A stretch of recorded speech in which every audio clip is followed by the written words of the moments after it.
Masks can be created using the brush tool in Photoshop and painting in the mask area using either black or white paint.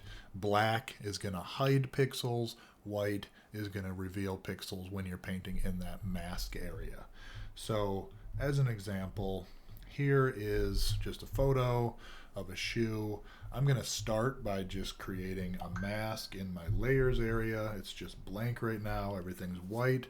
Everything is being revealed. Nothing's being hidden. As soon as I switch to brush tool, and I'm using the brackets on my keyboard to make that brush bigger or smaller.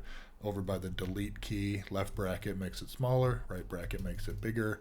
If I start to paint into with black, while I have the mask itself selected, you can see black starts to show up in the mask over here.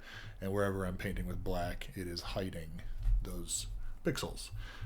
If I were to switch and paint with white, then it would reveal parts of those pixels. And this can be something that is, when you're using it in conjunction with something like the polygonal lasso tool, I can start to make a pretty precise selection. In this case, like I would do with an X-Acto knife cutting something out of paper. And I don't have to be perfect the first time, and I might really want to zoom in on this so I could see it a little better. But for now, just to show you a quick example, let's say, okay, I'm going to select these pixels here kind of up and around by that shoe. Then click into my mask, paint with black, B for brush tool, and then just paint again. As you know from earlier in this series, wherever you have a selection, you're only going to be able to manipulate pixels within that selection. In this case, manipulating pixels on that mask area to hide parts of it.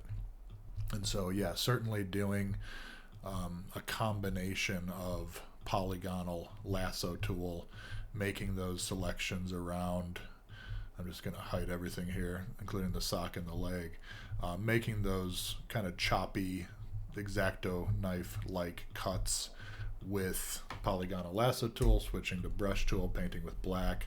That's going to hide those pixels.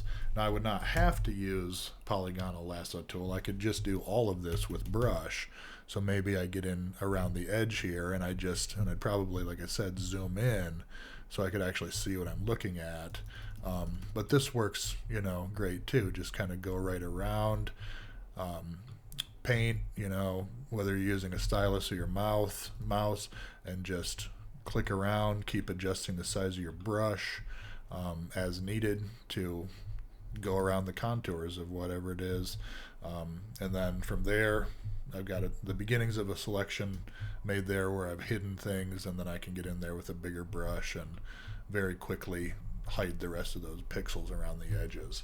So I'm getting there with this mask. You can see as I continue to mask more and more and more of this image, let me just do a real loose mask around the rest of it here, hide all the rest of these pixels, and you'll see now there's the mask. We can view just what it looks like. Lots of this image being hidden, some of it still being shown through that window, and we've done the bulk of this work just using our brush tool, B for brush, and then painting with black to hide and white if we want to reveal things. You can also just press X on your keyboard and that'll toggle between black and white, and that can, sometimes you just need to make quick fixes or whatever, and then toggle right back to your black and refine. So that back and forth with your mask as you're creating it, super useful.